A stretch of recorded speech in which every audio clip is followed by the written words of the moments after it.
कोई कितना भी परेशान कर ले, कोई कितना भी चुका ले, लेकिन अंततः कहीं ना कहीं इन परेशान करने के चक्कर में कोई किसी को कितनी भी किसी भी तरीके से शोषण कर ले, कुछ भी कर ले, लेकिन अंततः कुछ ना कुछ इन सब सारी जो गतिविधियां जब कोई करना प्रारंभ करता है तो इसी के साथ में कुछ ना कुछ गलतियां अवश्य करते जाता है, जिससे ये प्रतीत होता है, जिससे ये पता चलता है कि इस तरीके से ऑफेंस जो कारित किए गए हैं। नमस्कार, मैं हूं Brajnandan, advocate and legal consultant. स्वागत है आपका एक बार और आपके अपने इस चैनल पे। और अगर जो आप चैनल पे पहली बार आए हुए नए हैं तो उसको सब्सक्राइब करें, लाइक करें और कमेंट में जय हिंद अवश्य लिखें। और हाँ, एक चीज़ और मैं ये बताना चाहूँगा, इस तरीके की अगर जो जानकारी आप अपने किसी निकटतम संबंधी को अगर जो आप शेयर करना चाहते हैं या उसको आप बताना चाहते हैं, उसको शेयर करें, जिससे ज़्यादा से ज़्यादा लोगों को इस तरीके की जानकारी का उनका पता चल सके। जैसा कि हमारे एक व्यूवर और यूट्यूब के परिवार के सदस्य के द्वारा जो ये सवाल पूछा गया कि इस तरीके की जब कोई झूठे आरोप प्रत्ये आरोप जब कोई लागू करता है तो इस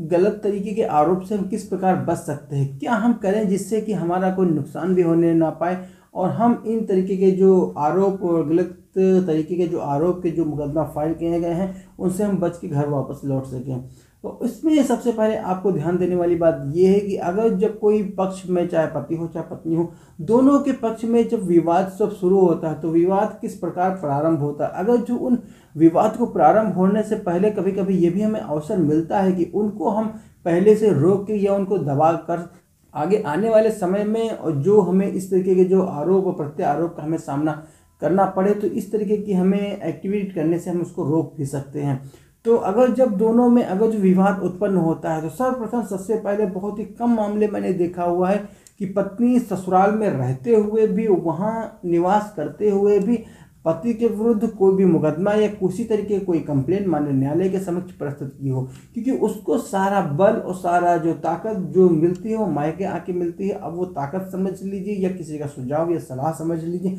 जो उसको वहाँ से प्रारंभ होती है उसी के आधार पर विधिक जो लीगल प्रोसीडिंग प्रारंभ करना शुरू कर देती है। अब उसमें क्या क्या एक्टिविटी करती है, मान लीजिए थोड़ी देर के लिए अगर जो कोई भी किसी भी पत्नी अगर जो अपने मायके में रह रही है और मायके में रहने के दौरान जो उसने आरोप लगाए हुए हैं कि पति ने हमें तरह तरीके से हमको प्रताड़ित करना शुरू कर दिया, हमें घर से बाहर निकाल दिया है, हमको हमारे साथ घरेलू हिंसा भी प्रारंभ कर दी है, उसके परिवार वालों के सदस्यों के द्वारा भी हमारे साथ मारपीट की गई है और इसके साथ में हमें तरीके से टॉर्चर किया जाता है, हमारी तबीयत खराब होती है तो हमको दवा इलाज के लिए पैसे नहीं देते हैं या हमें दवा इलाज कराने के लिए कोई भी किसी भी तरीके से कोई हमको प्रबंध नहीं करते हैं कि जिससे मेरा स्वास्थ्य सही हो सके। और इसी के साथ में बिना किसी कारण के, बिना किसी रीजनेबल जो ऑप्शन जो दिए हुए हैं या किसी को कोई जो एक युक्त जो कारण मिलने चाहिए कि इस आधार पे हम अपना ससुराल का जो घर है वो छोड़ के हम मायके में निवास कर रहे हैं,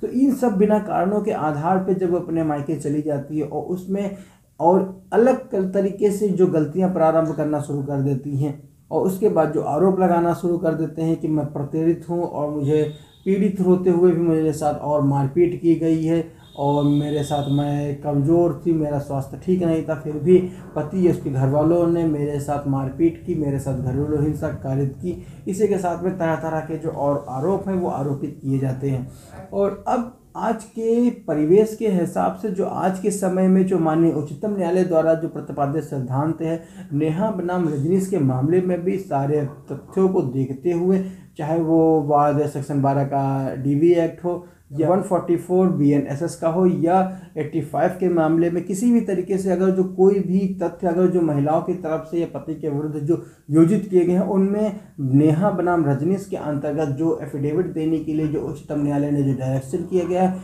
वो एफिडेविट सभी को फाइल करना होता है किसी भी परिस्थितियों में आके। अब उसमें इस आधार पे क्या क्या आरोप लगाती है, किस तरीके से हम उसे फेस करने से बच सकते हैं, उसमें अगर इस तरीके से गलत साक्षी या गलत अवहेलना करते हुए कोई कथन किया गया है तो वो माननीय न्यायालय के द्वारा दंडनीय अपराध बन जाता है। इसी के आधार में जो ये साक्ष्य सपक्ष पत्र दाखिल किया जाता है हस्बैंड की तरफ से भी वाइफ की तरफ से, जिसमें वो अपनी राइट और अपनी लायबिलिटी दोनों मेंशन करते हुए कि हम कितना कमाते हैं और कितना खर्च करते हैं और किस किस पर हम खर्च करते हैं, हमारे जो डिपेंडेंट है यानी कि जो सदस्य जो परिवार के सदस्य हमारे ऊपर आश्रित हैं जिनकी देखरेख मेरे ही द्वारा जो अर्जित की गई जो रकम या जो सैलरी या जो अमाउंट है उसी के द्वारा किया जाता है। और पत्नी की तरफ से भी ये एफिडेविट या ये शपथ पत्र दाखिल किया जाता है। कोर्ट मांगती है कि आप हमें बताएं कि आपके पास क्या खर्चा है, आप कहीं नौकरी करती हैं या नहीं करती हैं, अगर जो उसके उपरांत भी आप किस हद से किस तरीके से आप पति से मेंटेनेंस के लिए मांगने के लिए आपने क्लेम किया है। मैंने तो यहाँ पे तक भी देखा हुआ है कि मेंटेनेंस लेने के चक्कर में जो पत्नी अगर जो कहीं नौकरी कर भी रही होती है, चाहे प्राइवेट हो चाहे गवर्नमेंट हो, हाँ गवर्नमेंट नौकरी छोड़ने के बारे में बहुत ही कम चांसेस मिल पाता है, लेकिन अगर जो प्राइवेट नौकरी कहीं कर भी रही होती हैं तो उसको भी वो छोड़ देती हैं, क्यों? ये सोच के कि हमें हस्बैंड के द्वारा जो बिना काम किए हुए भी हमें आराम से उसमें मेंटेनेंस मिलता रहेगा और वो मेंटेनेंस से हम आराम से अपना गुजारा भत्ता कर सकते हैं, तो फिर हमें काम करने की आवश्यकता कोई भी नहीं प्रतीत होती है। तो इस तरीके से कोई भी या तो वो नौकरी छोड़ के इस तरीके से एफिडेविट देती हैं, एफिडेविट की वो नौकरी छोड़ देती हैं, जिसमें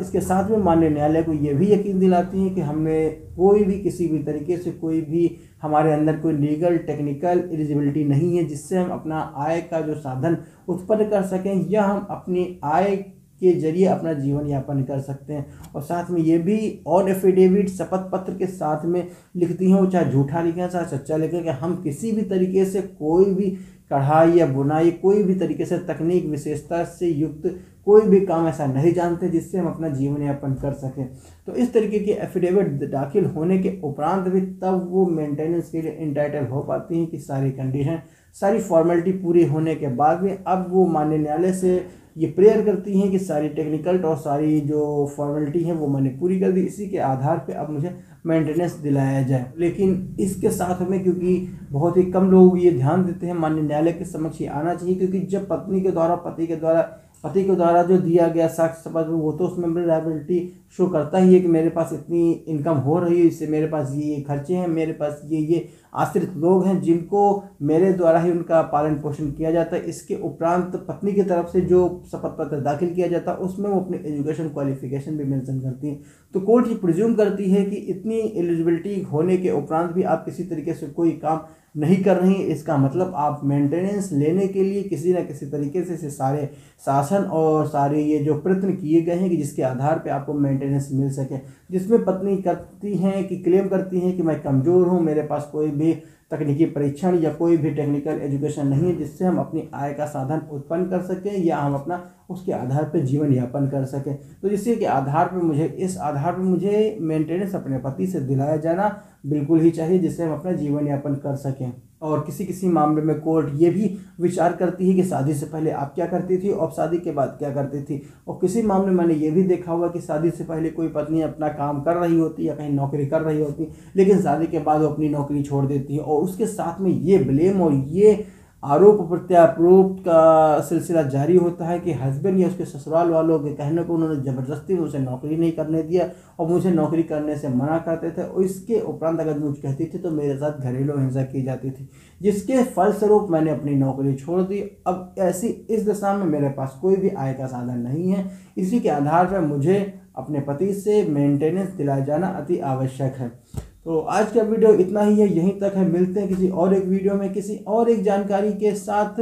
और अगर जो आपने वीडियो अंत तक देख लिया है, पूरा देखा है, तो इसको सब्सक्राइब करें, लाइक करें और कमेंट में जय हिंद अवश्य लिखें। और तब तक के लिए मिलते हैं किसी और एक वीडियो में एक नए विषय पर जानकारी के साथ में, एक नई आशा के साथ। और वीडियो अंत तक देखने के लिए प्रेम पूर्वक धन्यवाद। जय हिंद।